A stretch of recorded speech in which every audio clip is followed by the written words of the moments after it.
Bienvenue sur Reset ton assiette, le podcast qui déconstruit avec vous la diet culture et toutes les injonctions liées à notre apparence et à notre assiette. Je m'appelle Juliette, je suis détentrice du compte The Last Quiche sur Instagram, où je dénonce la culture des régimes et où je parle également d'alimentation intuitive, une approche thérapeutique à laquelle je suis officiellement formée par les fondatrices. Je suis ravie de vous avoir sur mon podcast et je vous souhaite une très bonne écoute.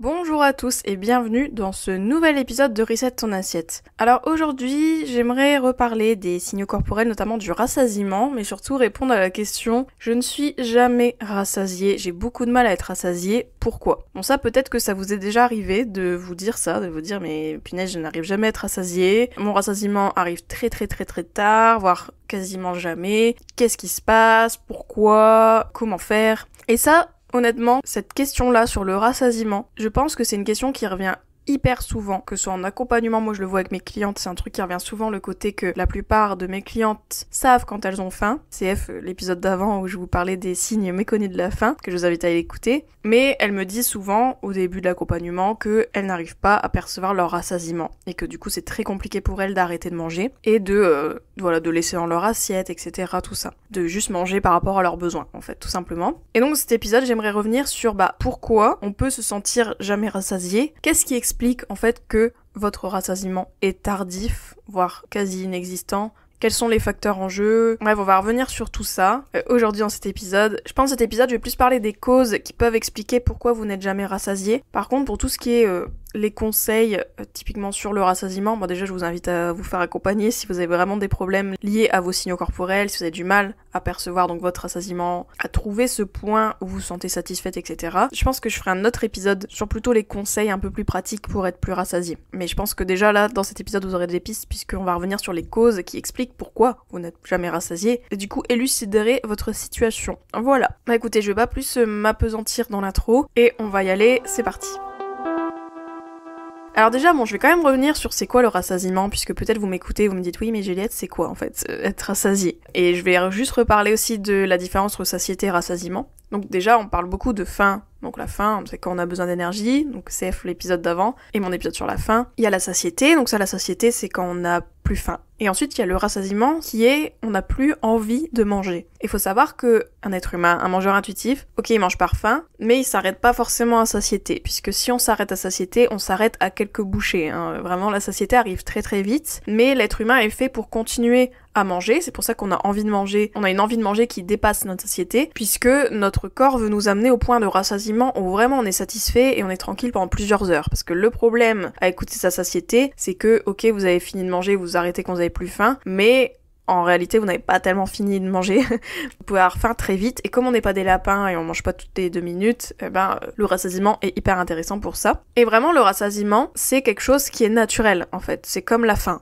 C'est quelque chose que votre corps sait gérer, si on lui donne la place et si on l'entraîne aussi, mais à la base, il sait vous dire quand il est rassasié. Et c'est vraiment un jeu de communication entre votre cerveau et votre système digestif. Parce qu'en fait, c'est votre cerveau qui envoie des messages à votre estomac en disant « Ok, le corps a besoin d'énergie, donc après, du coup, c'est là que les symptômes de faim entrent en jeu. » Et ensuite, quand vous avez assez mangé, c'est l'estomac qui envoie un message à votre cerveau en disant « Ok, c'est bon, là, on est en train de manger, c'est bon, là, on a fini, etc. » Et du coup, il y a tous ces signaux-là qui entrent en cascade pour vous faire arrêter de manger. Et typiquement, ce qui fait qu'on arrête de manger, c'est souvent la baisse du plaisir en fait qu'on peut observer. C'est pas que physique en fait. Si vous attendez d'avoir que des sensations physiques pour vous dire que vous avez assez mangé, typiquement si vous attendez toujours que votre estomac soit rempli, là peut-être vous allez trop manger. Par contre, la baisse du plaisir est vraiment le côté que la nourriture que vous mangez ne vous inspire pas plus grand chose, c'est vraiment un symptôme, un signal que c'est bon, vous avez eu votre compte et vous pouvez arrêter de manger au moins ce plat. Et si vraiment vous avez plus envie de manger du tout, parce qu'il y a différentes envies de manger si vous voulez, il y a le côté que peut-être vous allez manger, vous allez plus avoir envie de votre plat, mais vous avez encore envie de manger, ça c'est l'envie de manger un peu globale du repas, et ça du coup faut continuer à manger on va dire, jusqu'à ce que vous arrivez vraiment à un point où rien ne vous donne envie. en vrai. Que ce soit un dessert ou quoi, c'est fini. C'est finito, c'est là que vous êtes rassasié. Et bien sûr, je parlais du cerveau, etc., mais aussi même les hormones qui entrent en jeu, bref, pas vous refaire tout un dessin du rassasiement. Mais juste garde à l'esprit que le rassasiement, c'est vraiment une non-envie de manger, c'est aussi un sentiment, une sensation plaisante en fait, parce que quand vous avez assez mangé, vous sentez bien dans votre corps, vous sentez repu. Il y a un peu vraiment une satisfaction en fait à avoir mangé, et vous êtes souvent dans un état assez détendu en fait. Et vous avez vraiment ce désir de ne plus manger, donc ce désir de arrêter de manger. Voilà. Donc ça c'est pour le rassasiement vraiment stricto sensu. Mais là, je vais vous parler du coup des 3 facteurs, on va dire, que j'ai identifiés, qui peuvent expliquer pourquoi vous ne vous sentez jamais rassasié. Et donc, sans plus attendre, je vais vous les dévoiler. Alors déjà, première chose assez évidente, entre guillemets, disons qui pourrait concerner le commun des mortels, même des gens qui se restreignent pas du tout, c'est la composition des repas. Si vous mangez des repas qui ne sont pas complets, enfin si vous mangez régulièrement des repas qui ne sont pas complets, j'insiste parce qu'on va revenir sur les nuances, mais si par exemple dans votre repas, il manque des protéines, ou il manque du gras, ou il manque des féculents, bref, il manque une des briques un peu essentielles, j'ai envie de dire, dans un repas, eh bien ça peut expliquer que vous avez faim, en fait. Par exemple, si vous mangez un repas qui n'a pas de protéines, il y a beaucoup de chances que vous allez peut-être avoir du mal à vous sentir rassasié, à être tranquille pendant plusieurs heures. Idem s'il manque des féculents, donc les féculents c'est pâtes, riz, etc., les glucides un peu. Idem s'il manque du gras, donc si votre repas n'a pas de lipides, de sources de lipides, etc., bah pareil, il se peut que vous ayez du mal à être rassasié. Et en fait, c'est la combinaison des 3 grosses briques que j'ai dit qui vous amène à être rassasié. Après, il y a les fibres aussi qui peuvent vous aider à être rassasié. Mais encore une fois, il y a un équilibre à trouver en fait avec ces briques-là. Après, là, je vous dis ça, mais je nuance quand même dans le sens que si il y a un repas où vous avez pas de protéines, etc., c'est pas la mort. Hein. On va pas mourir sur place tout de suite. C'est pas grave. Il y a rien de préjudiciable, mais sur le long terme, si à chaque fois que vous faites des repas, il manque vraiment des grosses briques comme ça, vous aurez du mal à être rassasié, et notamment de glucides aussi. Parce qu'on dit beaucoup que les protéines sont rassasiantes et permettent d'être rassasiés, oui, ok, mais les féculents ou les glucides, si vous n'en mangez pas assez, vous aurez toujours faim. Juste, si vous n'êtes pas rassasié, si vous avez du mal à être rassasié, il y a toujours ce truc de, est-ce que mes repas sont assez complets? Est-ce que mes repas, en général, comprennent du gras, comprennent des glucides? Enfin, est-ce qu'il manque toujours des briques à chaque fois? Et surtout, est-ce qu'il y en a assez, que ce soit en termes de quantité, mais aussi en termes de composition? Parce que, bien sûr, si vous mangez même un repas qui a protéines, lipides, glucides, etc., si ce repas est trop petit, vous allez pas être rassasié non plus. Vos besoins, ils sont pas complets en termes de quantité, en termes de calories, etc. Donc on s'en fiche que vous avez bien respecté la composition qu'on nous dit de respecter, etc. Si vous avez pas assez à manger, vous allez pas être rassasié. Donc déjà, si vous avez du mal à être rassasié, creusez la composition de vos repas, creusez si vous avez assez à manger, en fait, à chaque fois, à chaque repas. Car le rassasiement, c'est vraiment quand votre corps, il se dit qu'il a assez à manger. Donc si vous avez pas assez à manger, que ce soit en quantité, etc., il y a peu de chances que vous allez être rassasié. C'est mathématique, c'est logique, en fait. Tout simplement. Donc déjà, ça c'est pour la composition des repas, qui sans tomber dans la nutrition, de la culture des régimes, à tout fliquer, à vraiment compter ses macros, etc. Là, ce que je vous dis par rapport à la composition des repas, c'est juste avoir des indications, et juste avoir une source de protéines, tout ça c'est de la nutrition bienveillante en fait, c'est pas de la nutrition méchante, entre guillemets, de la culture des régimes, qui vous dit non, il faut que tu manges comme ça, et si tu manges pas ça, c'est fini, si tu manges pas de protéines, t'es foutu, etc. Non, mais quand même sur le long terme, d'avoir des repas complets, ça vous aide quand même à être rassasié, et ça c'est un fait. Et assez aussi.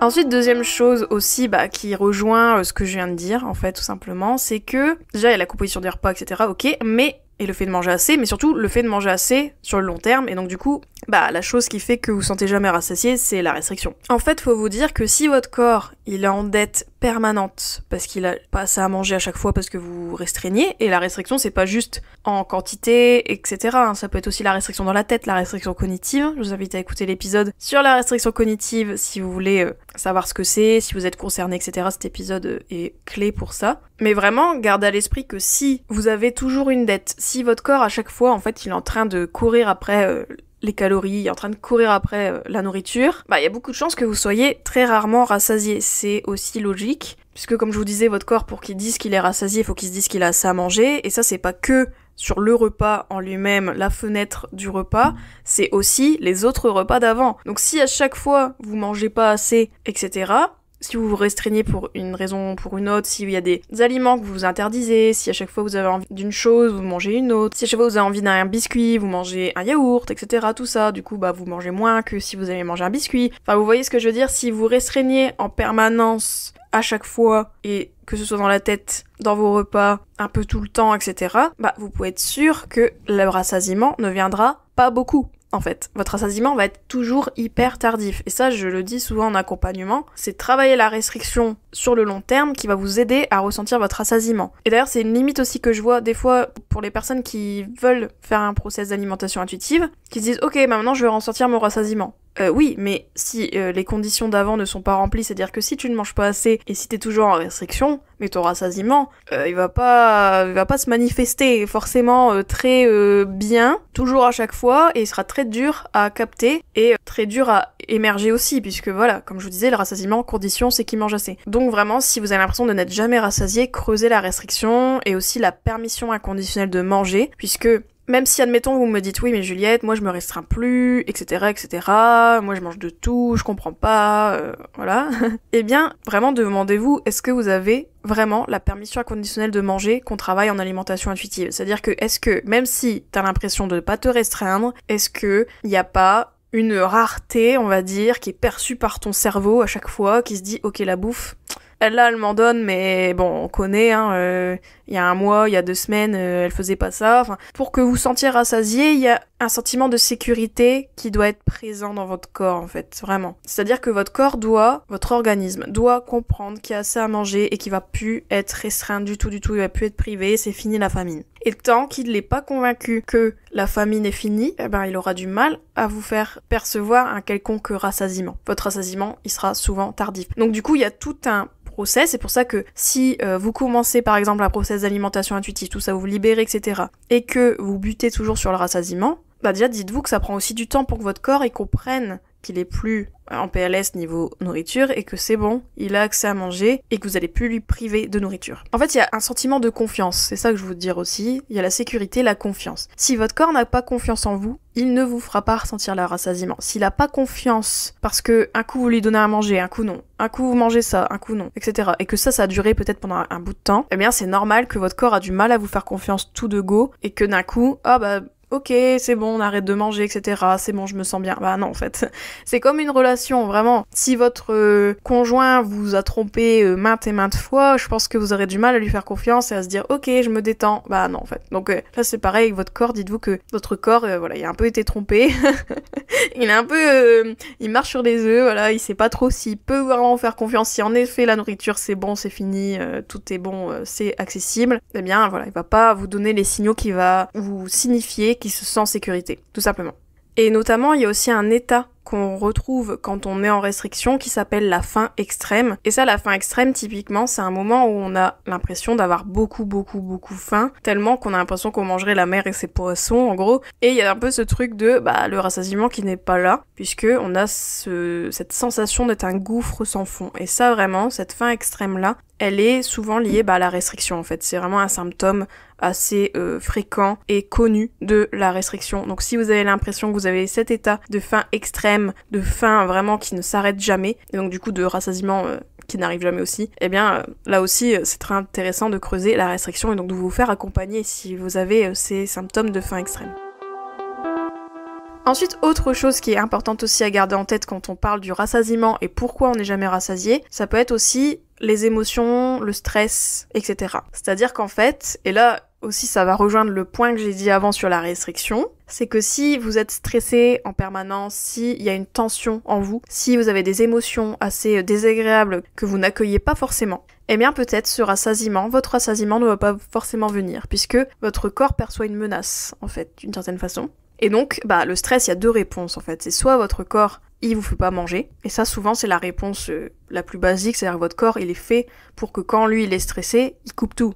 Donc il coupe aussi la faim en fait, d'une certaine façon. Pour lui, c'est le cadet de ses soucis de manger, puisqu'il pense à survivre d'abord. Donc ça c'est la première réaction par rapport au stress. La deuxième, c'est manger. En fait, c'est quand, et là c'est un conditionnement souvent, quand vous avez une émotion désagréable. Je dis pas qu'un mangeur intuitif ne mange jamais par émotion et par stress, c'est pas vrai, mais je remarque en tout cas, et on remarque toujours en alimentation intuitive, que les personnes qui ont été au régime ou en restriction avant, comme elles ont eu cette restriction cognitive, c'est pour ça que je vous invite vraiment à écouter l'épisode sur la restriction cognitive, je le mettrai dans la description puisque j'en parle de ça du côté que quand on est en restriction, on a du mal à réguler nos émotions naturellement, puisque par exemple quand votre corps a besoin de chocolat, je sais pas, j'ai n'importe quoi, pour réguler son émotion du moment, si à chaque fois vous lui en privez et vous prenez autre chose, vous faites autre chose, etc., c'est comme si vous lui mettez un bâton dans les roues, en fait. Lui, c'est un rouage, les émotions. Votre corps, il sait qu'il peut utiliser la nourriture pour réguler ses émotions. Si à chaque fois vous lui mettez des bâtons dans les roues en mode non ça mec, c'est fini l'option manger par rapport à tes émotions, bah en fait vous coupez le système de régulation naturelle des émotions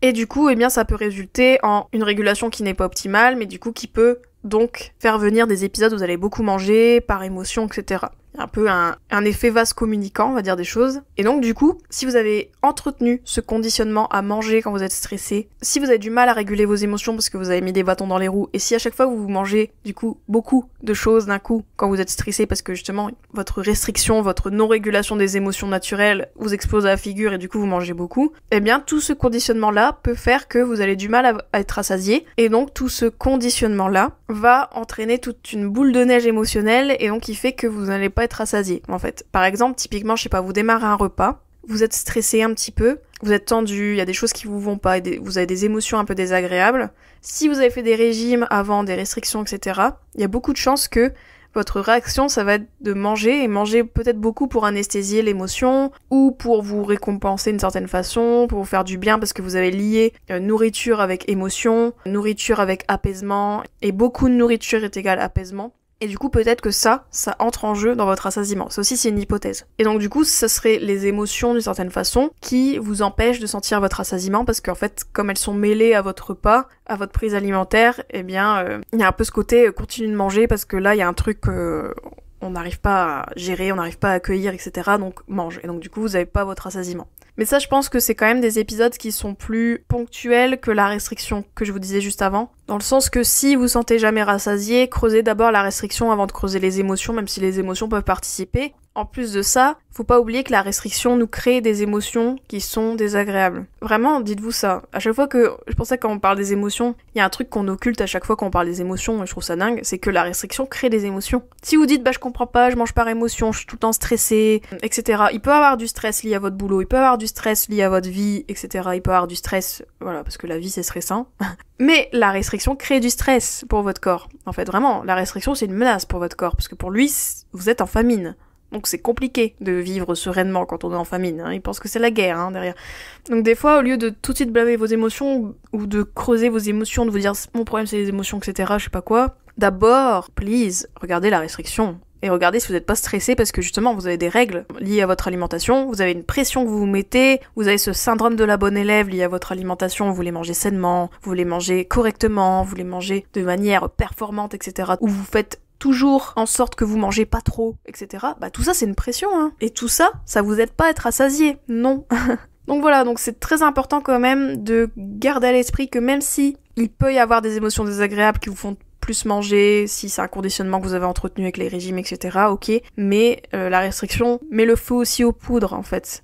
Il peut avoir vraiment une combinaison de votre stress naturel, entre guillemets, lié, du stress conjoncturel lié à votre vie en général, et le stress lié aux restrictions, à la pression que vous vous mettez par rapport à votre corps, si vous vous pesez, etc., il y a une pression. En fait, c'est peut-être des choses que vous n'avez pas conscience, mais c'est une pression. C'est un stress, c'est une oppression que vous mettez sur votre corps, même si là, je suis pas là pour vous culpabiliser, pas du tout. C'est ça qu'on nous a appris, je vous le dis à chaque fois, la culture des régimes nous apprend à mettre cette pression sur nous, mais cette pression, à un moment donné, il faut qu'elle pète, en fait. Il faut que, ça... Quand on met trop de pression, qu'est-ce qui arrive ? Ça explose. Donc du coup, toujours garder à l'esprit qu'il y a peut-être cette restriction, cette pression, cette tension quotidiennement sur votre corps, votre poids, vos signaux, etc., qui peuvent faire en sorte que vous ne vous sentez pas en sécurité dans votre corps, dans votre alimentation, et donc de pas être rassasié. Voilà. Donc voilà, donc ça c'est pour les causes. Je pense que je ferai un autre épisode sur mes conseils pour être plus rassasié, et peut-être des conseils encore plus pratiques pendant vos repas, etc. Mais n'oubliez pas que les causes du fait de ne jamais être rassasié, c'est très important à garder à l'esprit et à creuser. Donc pour conclure cet épisode, je voudrais revenir un petit peu sur ce que j'ai dit. Donc je vous ai dit, donc si vous sentez jamais rassasié, creusez la composition des repas, si vous mangez assez en quantité en termes de briques, comme je vous disais, nutritionnelles, etc., c'est assez important sur le long terme, mais sans non plus se mettre la rate au courbouillon, comme d'habitude. Ensuite, deuxième chose à creuser, c'est la restriction et la présence de la permission inconditionnelle de manger. Si vous êtes en restriction en permanence, que ce soit cognitif ou quantitative, etc., qualitative dans votre alimentation, s'il y a une pression liée à votre poids, à votre alimentation, si vous ne donnez pas la permission inconditionnelle de manger, eh bien ça va être compliqué de ressentir bien le rassasiement, j'ai envie de dire, et de le ressentir souvent et qu'il soit là, et que vous arrivez à du coup vous arrêter de manger. Et ensuite, troisième chose, j'ai expliqué, c'est le stress, les émotions, etc. qui peuvent vous faire plus manger et qui vont du coup retarder ce rassasiement. Après, j'ajoute à tout ça que des fois, ça peut arriver qu'on ait un rassasiement tardif, notamment si vous êtes avec des personnes, si vous mangez avec des gens dans un repas. Vous pouvez des fois vous sentir avoir du mal à être rassasié, si vous êtes au restaurant et que vous mangez des choses que vous n'avez jamais mangé avant ou des choses que vous mangez très rarement. Là, pareil, vous allez avoir du mal à être rassasié, etc. Et pour moi, c'est des épisodes ponctuels. Là, je voulais parler dans ces épisodes vraiment de quelque chose qui dure et qui s'installe dans le temps. Vous avez vraiment l'impression de ne jamais être rassasié. Mais voilà, gardez à l'esprit aussi que des fois, ça arrive d'avoir un rassasiement tardif et c'est pas gênant. Le problème, c'est quand c'est souvent et que vous avez l'impression que vous pouvez toujours manger et ne jamais être rassasié. Et là, dans ces cas-là, si c'est votre cas, faites-vous accompagner. Moi, je fais des accompagnements individuels en alimentation intuitive, mon accompagnement Reset sur plusieurs mois, avec plusieurs séances où je vous accompagne. Donc dans les séances, entre les séances, etc., je vous lâche pas. Je vous aide vraiment à implémenter l'alimentation intuitive et je vous aide donc à vous connecter à vos signaux et à enfin ressentir ce fucking rassasiement. Voilà. Bon écoutez, je vous fais de gros bisous. J'espère que cet épisode vous a plu. N'hésitez pas à me le dire sur Instagram, par mail, pigeon voyageur, etc. Et pour les accompagnements, vous allez sur mon site thelaskish.fr/accompagnement-reset pour en savoir plus sur mon accompagnement individuel. Sinon, on se dit à la semaine prochaine. Ciao, ciao. J'espère que cet épisode t'a plu. N'hésite pas à le partager et à lui laisser une super note sur toutes les plateformes si c'est le cas. Vous pouvez toujours me retrouver sur mon compte Instagram thelaskish. Je vous dis à très vite pour un nouvel épisode de Reset ton assiette. Ciao.